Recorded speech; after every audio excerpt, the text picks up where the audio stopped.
What's up, guys? This is TheKephas.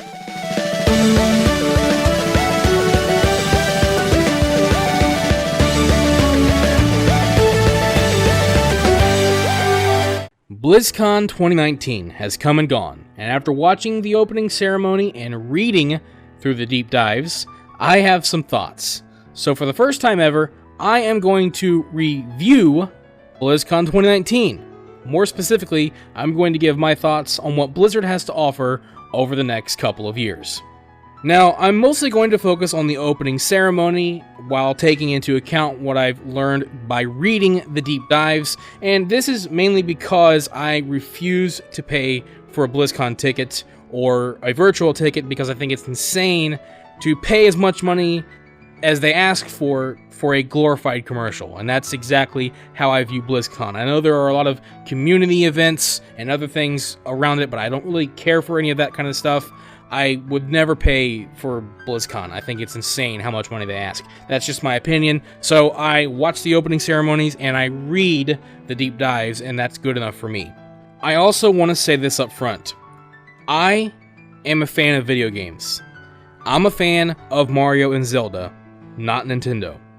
I am a fan of Warcraft, Diablo, and Overwatch, not Blizzard. I do get excited when these companies make new games because I love the games that they make.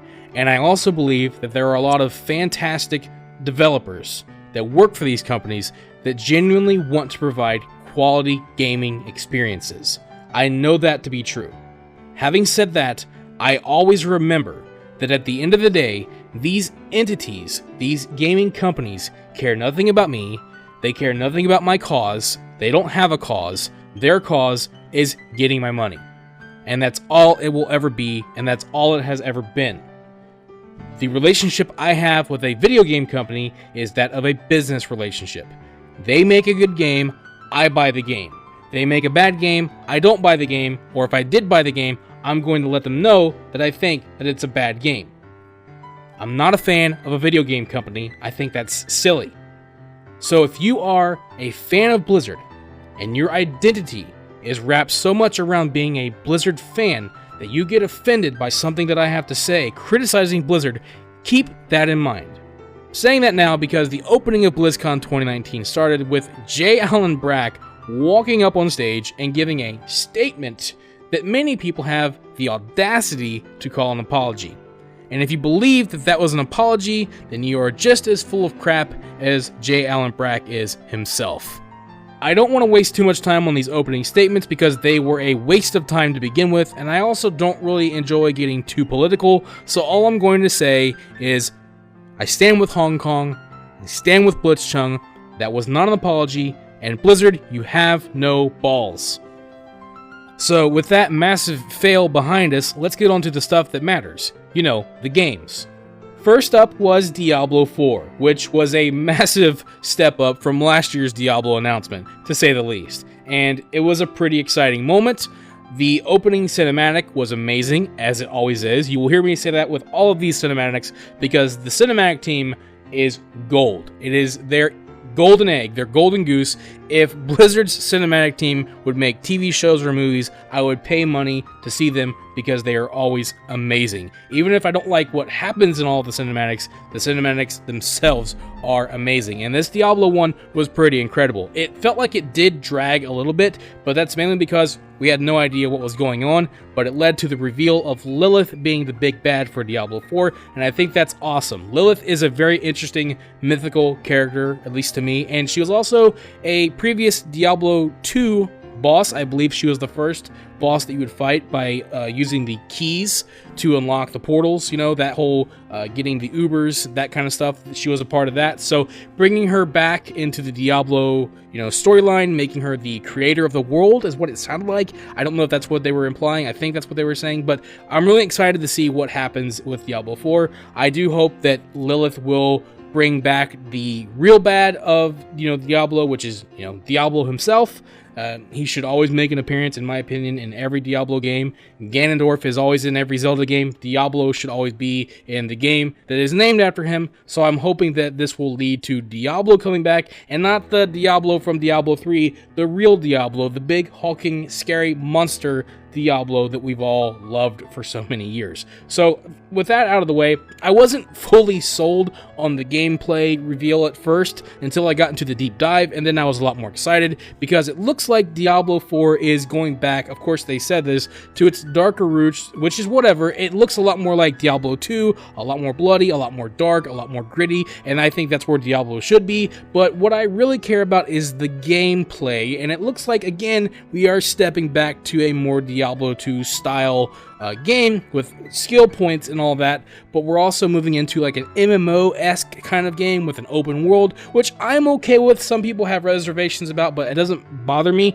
because I always played Diablo 2 online, and then of course Diablo 3 was online. I've always played Diablo on Battle.net. I always felt like that was the most fun that the game would offer me, so I'm not too bothered by this.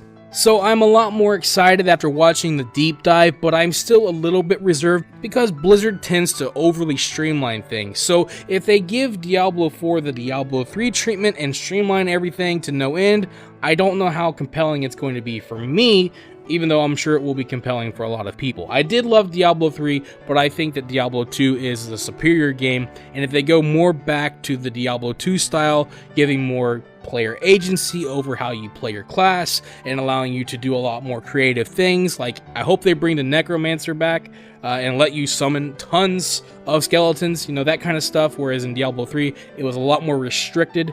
I am excited about the Druid class, by the way. I'm definitely going to play a Druid, so they have sold me on the Druid alone, but it's still a wait and see kind of thing. I'm sure it will be good, but it's a matter of how good will it be. Next was World of Warcraft Shadowlands, the expansion that will be coming out probably by this time next year, hopefully a little bit sooner. That would be great. And again, just like with Diablo 4, I wasn't fully sold at first. Honestly, the gameplay trailer felt kind of empty compared to past expansions, but after looking at the deep dive, I'm a lot more excited now. I'm really excited with the changes that they are bringing to the retail version of the game. I think they're the type of changes that that version of the game needs. Having said that, though, I am a little bit concerned with the in-game experience for Shadowlands because it looks like a lot of the focus from the team is to revamp leveling again, and to be honest, I don't really feel like the level revamp is a feature of the expansion. I don't think that should be sold as a feature because it's not like Cataclysm where it added a bunch of new content. It's purely logistical. They are fixing what they broke, what the game has been, which is a bad leveling experience, and they're trying to improve that. I don't really see that as a feature, just like I don't see them fixing classes and de-pruning them and making them more fun to play as a feature. The customization options for all the races, yeah, that's more of a feature that I'm okay with. And obviously the new zones, the new dungeons, the new covenant system, which I'm still a little confused by how that's going to work out. It looks really interesting, but again, it's kind of a wait and see thing. Those are all, you know, the features that I'm paying for. Trying to throw that leveling squish in there as a feature, to me, is a little bit of a joke, because that's them fixing what they broke, and it's all logistical, okay? Now, I think it could be an improvement over the game overall, speeding up the leveling process, making you earn, you know, making it so that you'll earn something pretty much every level. I will say, though, while all that's all fine and good, I still think that leveling is more than that. It's more than just unlocking something at every level and making leveling not such a drag, you know, spreading things out so thin with all these expansions and stacking them is much better. But if I'm still blowing through mobs and flying through it without really thinking and being invested in what I'm doing, I don't think it's a massive improvement. I think it is an improvement, but I still think leveling could use a lot more work. When I play Classic, that's the leveling experience that I want. It's challenging, it's immersive, it's an investment, and that's what I enjoy. If they make retail leveling better, but it's still a mindless, you know, run through the world kind of thing, I don't think that's truly a great experience. So that's my opinion. We'll have to wait and see how it turns out. I am very much interested in the in-game experience. Again, as I said, I'm interested in Covenants. I'm really interested in that Tower of the Damned thing. I think that's going to be really awesome, giving you the option to do solo stuff or group up with friends and having this like endless challenge. I think that could be very good. But like with Diablo, all of these things, because Blizzard has a tendency to streamline everything, it just depends on how well it's implemented. It's the execution that matters, not the presentation. Speaking of presentation, let's talk about that cinematic. It, again, was an amazing cinematic, but I have mixed feelings about it because of what happened. Of course, I do feel like it was the right move in the grand scheme of things to not go down the same road of Lich King 2.0. At the same time, I am sick to death of Sylvanas. I think they have just sucked that character dry. I remember it wasn't that long ago, Sylvanas was one of the most interesting characters in the story. People were speculating on where her character would go, what her plans were, all of that kind of stuff, and now it seems like most people are just ready to see her go. They don't even want to see her go with a satisfying ending, they just want to see her gone, and I agree. I'm sick of Sylvanas. I feel like she's kind of become a bit of a Mary Sue. I know people hate that word, but she's gotten all this power that you wouldn't know about if Blizzard didn't just tell you, yeah, she got some power, right? And I guess Lorthamar in some dialogue somewhere said, yeah, she's wielding some new power. So, okay, she got a power increase somewhere. WoW is really bad at telling its story. It really is. I think that's a part of why the story seems so bad. I also think that the story just isn't that good anymore like it used to be. It's never been original, but I feel like the story was a lot more compelling in the past. Now, what they did to the Lich King, they basically destroyed the Lich King, just completely wiped it out from the game. Bolvar is obviously, looks like he's still alive. Hopefully he's still going to be involved, because I feel like they did not do him justice. They kind of gave him the Vol'jin treatment, and you know, it's just a shame to watch the Lich King get owned like that. I know there's a lot of people, well, he wasn't Arthas. Arthas was the real Lich King. He didn't have Frostmourne. He wasn't as powerful. You know, all this kind of stuff that people are just headcanoning so much stuff. It's like, it's all headcanon, right? I guess maybe Frostborn was where all the power came from for the Lich King. If that's the case, then that also kind of like makes the Lich King a little bit less exciting. Also, people are saying like, well, Arthas was more powerful than Bolvar. Look, that's not true, okay? Arthas, the human, you know, fighter, was not as strong as Bolvar. Arthas was still, before he became a Death Knight, he was still pretty green, okay? And then he became a Death Knight, and then he became the Lich King, and sure, he was really powerful. But if we're going based on the capabilities of the warrior, then Bolvar would be a lot more powerful than Arthas, because Bolvar was a tested soldier, a very capable warrior. He was basically the leader of the Alliance when Anduin was a kid. So you could argue that Bolvar was a much more capable warrior than Arthas, but either way you slice it, it just didn't feel very good to watch Bolvar be fed to Sylvanas like that in such an easy fashion. And it's also not the first time this year that we have seen the anticlimactic end of a god of death being fed to a Mary Sue. So overall, I do have mixed feelings about Shadowlands. I guess I'm cautiously optimistic. It's kind of like with Diablo 4. It's kind of a wait and see thing. We'll see how the gameplay is. We'll see how things are executed. And yeah, we won't know until the game actually comes out. So overall, when it comes to Diablo 4 and World of Warcraft, I'm excited, but I wasn't really blown away. You know, I felt like Blizzard really needed to get some grand slams this year, and I don't think they did, at least not with these games, and they really needed that. So it's interesting. I applaud the developers' work. I'm excited to buy those games and play them. Of course I will, but you know, it's very much a wait and see kind of thing. And of course, I will also say that I didn't watch the Hearthstone or Heroes of the Storm panels. I don't really play those games, so that was kind of like a bathroom break, make a sandwich kind of moment for me. So we move on to Overwatch 2. So the 0-hour cinematic for Overwatch 2 specifically was the grand slam that I was waiting for. We'll get into Overwatch 2 in a little bit, but this cinematic was, in my opinion, the best cinematic that Blizzard has ever produced. It was amazing. It was breathtaking.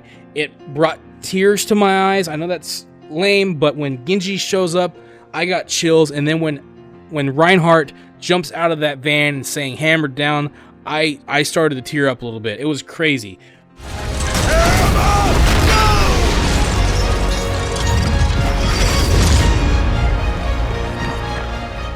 I'm really into that trailer, and it just shows, in my opinion, Overwatch is where the magic is with Blizzard right now. It's where there's a lot of potential to do something truly great with the story, with that world. I don't know if it's through the game. I don't know if it's just through making cinematics. Make a movie, make a TV show, please, because there's so much in this universe that is just untapped, and they need to harness it and do something amazing with it, because I'm not the only person that was saying how it brought tears to their eyes, it gave them chills. That's something that Overwatch does, and it's that universe, it's that story, it's those characters. They need to harness that and do something great with it before it's too late, because they have something amazing there. And that's where I think, again, I just feel like that's where the magic is. Now, as for Overwatch 2, the game, it really confused a lot of people, and I feel like a lot of people are kind of mixed on it. I personally am excited about it, but it's like with Warcraft and Diablo. I'm going to play it, I'm going to buy it because I love those games and I love Overwatch. So more Overwatch content for me is a good thing. Now, the big confusion is, what is Overwatch 2? Is it a game? Is it a sequel? Is it an expansion? And to be honest, that's exactly what Overwatch 2 is. Even though they wouldn't call it that, it's an expansion. I guess it's an expansion where you don't have to buy the base game. You can just buy Overwatch 2 and play everything. So it is a sequel, it's a separate game, but it's also kind of merging with Overwatch, cross-play, you're bringing everything over from Overwatch 1 to Overwatch 2, so it really is an expansion. You could say it's an expansion where the base game is included. They do that with World of Warcraft, so what's the difference? So if they charge people who, at least people who own Overwatch 1, $60, I don't know how I feel about that. We're just gonna have to wait and see. I think maybe new players can pay $60. If you own Overwatch 1 on your account and you buy Overwatch 2, maybe you can get it at a discount, like for $40. I think that would be a little bit more fair, but we'll wait. I guess it's a wait and see kind of thing. Overall, I'm excited about what Overwatch 2 has to offer. I was watching Unit Lost play the story mission, and it looks like a lot of fun. I really enjoy. I never got to do the Uprising events and the Archive events. I'm really sad that I didn't get to participate in those. I will try to next year. But I always felt like they looked exciting. I always liked the Halloween event, which was some PvE. So then bringing some story missions, some PvE, some hero missions, which look really awesome with the hero talents. You can level up all the heroes. I'm really excited about that. I think that's really cool. So, you know, I'm really looking forward to it. I know a lot of people say that Overwatch is just a TF2 clone, but I mean, there's nothing original under the sun. They're bringing the push map, the push game mode, which is where each team pushes their own cart and a symmetrical map. That's something that TF2 has already done, but hey, it's coming to Overwatch. You know, more game modes, more core game modes is always good. More maps, new characters. We're getting Sojourn and we're getting Echo, obviously. And another big exciting thing is that all the characters are getting a graphical upgrade. Again, that's all fantastic. And I do, as far as I understand, a lot of that stuff, with the exception of the PvE stuff, is coming to Overwatch 1. The new UI, the new maps, the new characters, all that's coming to Overwatch 1. And again, like I said, I feel like it's basically going to merge the two games. It's going to be one game, and that's why it really is an expansion. I wish they would just call it an expansion, because Blizzard makes expansions, and honestly, that's what I wanted. I didn't want a whole new game. I didn't want to start all over again. I didn't want the other game to become, you know, just there's Overwatch 1 over there, you don't play it anymore. So I feel like this is the right move. I just wish they would have called it an expansion so that people wouldn't be confused, and I hope that they lower the price for people that already own the base game. So I guess we're just gonna have to wait and see. But overall, Overwatch 2 is the game that I am most excited for, and that's not because I like Overwatch more than the others. I just feel like Overwatch 2 was the game that really gave me everything that I could hope for the future of Overwatch. And I do hope that they work hard to really harness the potential that Overwatch has as a story and as a vehicle for a compelling story and a compelling gaming experience. So again, for all of these, it's kind of a wait and see thing, and I know that Overwatch 2 didn't really hit the home run for everybody else like it did for me, but I am definitely sold the most on Overwatch 2. That was kind of the star of the show for me. But it's a wait and see kind of thing. Overall, I'm excited about everything that's coming for Blizzcon. They did do what they needed to do by introducing new content for all of their games, with the exception of StarCraft, you know, whatever. I guess StarCraft is kind of the redheaded stepchild. I don't know what's up with that. But they did need to do something with everything and really try to get themselves out of the hole that they're in. But again, it's very much a wait and see for all of this, and it seems like it's going to be a little bit before we even get anything. So I don't know. I guess it's a wait and see. Overall, I think BlizzCon 2019 was a mixed bag. It's Blizzard. They didn't get any grand slams, I don't think, but you know, I'm cautiously optimistic about everything that they are doing, and I am rooting for the developers, not the company, the developers, to do their best, do what they're capable of doing, and make some great games. Thank you for watching this video. If you enjoyed it, let me know by clicking that like button, and feel free to share it with your friends so they can enjoy it as well. Don't forget, you can subscribe to the channel and click on the bell icon to be notified as soon as new videos are posted. You can also follow me on Facebook and Twitter, and if you'd like, you can support this channel on Patreon. Links to all of this can be found in the description below. This is TheKephas. Until next time.